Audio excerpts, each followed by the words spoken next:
For Pacifica Radio, I'm Scott Baba. The Israeli military has ordered another mass evacuation in large areas around Khan Yunis in southern Gaza, saying its forces will soon operate there in response to Palestinian rocket fire. Khan Yunis, Gaza's second largest city, suffered widespread destruction during air and ground operations earlier this year. Israeli forces have repeatedly returned to heavily destroyed areas of Gaza where they had fought earlier battles against Hamas and other militants since the start of the 10-month-old war. Gaza faces severe humanitarian crisis with Israeli restrictions on aid and ongoing fighting, limiting access to crucial medical, food, and other supplies. The health ministry says the death toll in the territory is nearing 40,000. Austrian security officials say 2 young men have been arrested in a foiled plot to attack now-canceled Taylor Swift shows in Vienna.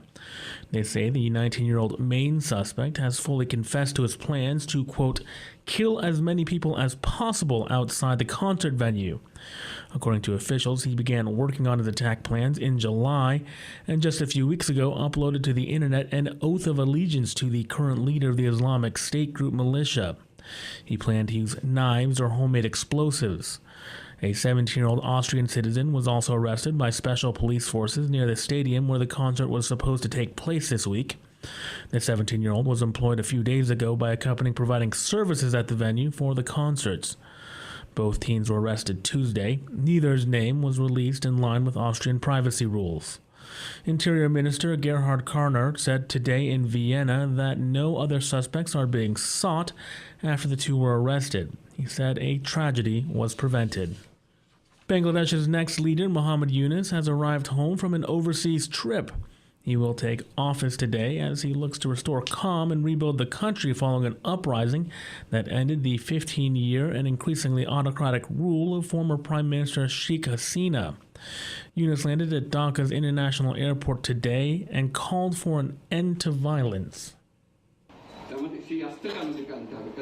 Our first order of business should be to restore law and order. Until that is taken care of, we will not be able to proceed to further improve the situation.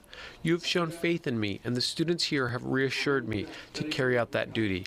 I request the residents of Bangladesh to believe in me. If you do that, there will not be attacks at any locations in the country.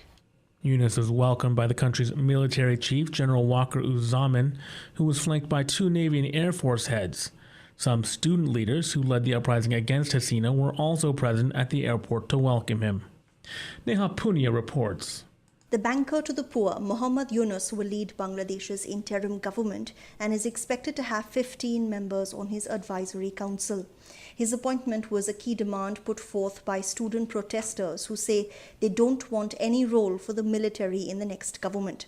While protests in Bangladesh have stopped after Hasina's ouster, we're still seeing large political gatherings. The power vacuum has also led to lawlessness, leaving the country on edge. Reports of looting, arson, and attacks on people and buildings linked to Hasina's party continue to emerge from the country. Neha Punia, New Delhi. U.S. Ambassador to Japan Rahm Emanuel will skip this year's atomic bombing memorial service in Nagasaki on Friday because Israel was not invited. This according to the U.S. Embassy. The embassy said Emanuel will not attend the event because it was, quote, politicized by Nagasaki's decision not to invite Israel. It said he will instead honor the victims of the Nagasaki atomic bombing at a ceremony at a Buddhist temple in Tokyo. An atomic bomb dropped by the United States on Hiroshima on August 6, 1945, destroyed the city, killing 140,000 people. A second bomb, dropped 3 days later on Nagasaki, killed 70,000 more.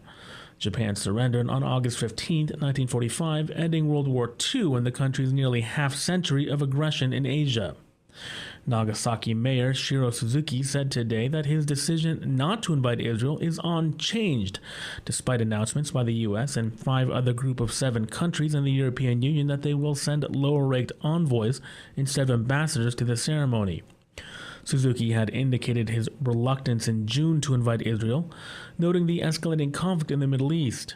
He announced last week that Israel was not invited because of concerns over, quote, possible unforeseen situations, such as protests, sabotage, or attacks on attendees.